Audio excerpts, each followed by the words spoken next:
چې کوم یو انسان دا غواړي چې زه د الله رب العالمین سره محبت وکما، داغه د رسول سره محبت وکما، او داغه په مقابله کې الله زما سره محبت وکي، داغه رسول زما سره محبت وکي، نو دا د انسان لا یو درې کارونه د سړي چې هغه د خپل ژوندۍ کې راولي، نو الله رب العالمین با د محبوب جوړ شي، الله رب العالمین بر د سره محبت وکي، داغه رسول بر د سره محبت وکي، د بد الله محبوب جوړ شي، الله رب العالمین با د سره محبت کوونکی وګرځي. دا زنه مزنه عزتمندو نبی کریم صلی الله علیه وسلم په احادیث مبارکو کې موږ تاسو ته خوبلی دي، فقط چې موږ سره د حدیث مبارکه د نبی صلی الله علیه وسلم هغه مطالعه کو چې دا او بهترین او غره او فضایل والا سيزونه هغه زمونږ مخې ترازی موږ ظاهره د سیدیا به موږ پاغي باندې عمل کو، نو ان شاء الله د اخرت چې څومره ګرانه ژوندۍ دا هغه موږ الله رب العالمین اسانه. نو هغه کوم سيزونه چې تبي د الله محبوب جوړيږي او الله پستا محبوب جوړيږي، هغه درې سيزونه نبی صلی الله علیه وسلم حدیث مبارکو کې ذکر کړی دي. اولنې سيز د عزت مندو،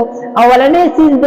چې کله خبره کې نو په خبرو کې دروغ نه وایي، رښتیا وایي، په خبرو کې چرته هم دروغ نه وایي، رښتیا وایي د عزت مندو. دویم سیز ته نبی صلی الله علیه وسلم فرمایي، دویم سیز دی چې کله در سره څوک امانت کړي نو په امانت کې خیانت مه کوه، امانت په صحیح طریقې سره د هغې مالک ته ورکوه، واپس کوه، په امانت کې به خیانت نه کېږي. عزت مندو دا دوه سیزونه شو. دریم سیز ته دا ډېر خطرناک هم دی او ډېر اسان هم دی. دریم سیز دی نبی صلی الله علیه وسلم فرمایي چې د خپلو ګاونډیانو سره ښه سلوک کول،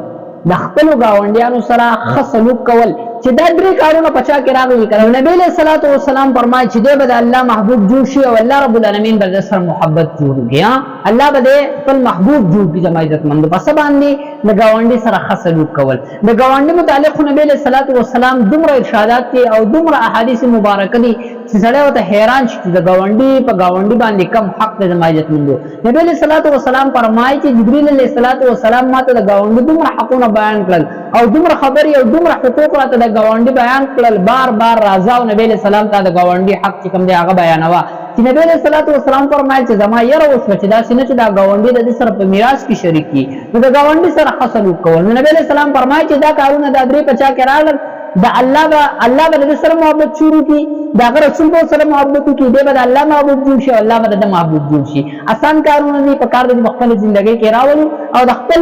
دوستانو او ملګرو سره ویډیو د ثواب په نیت ضرور شیر کړئ. السلام علیکم ورحمۃ اللہ وبرکاتہ.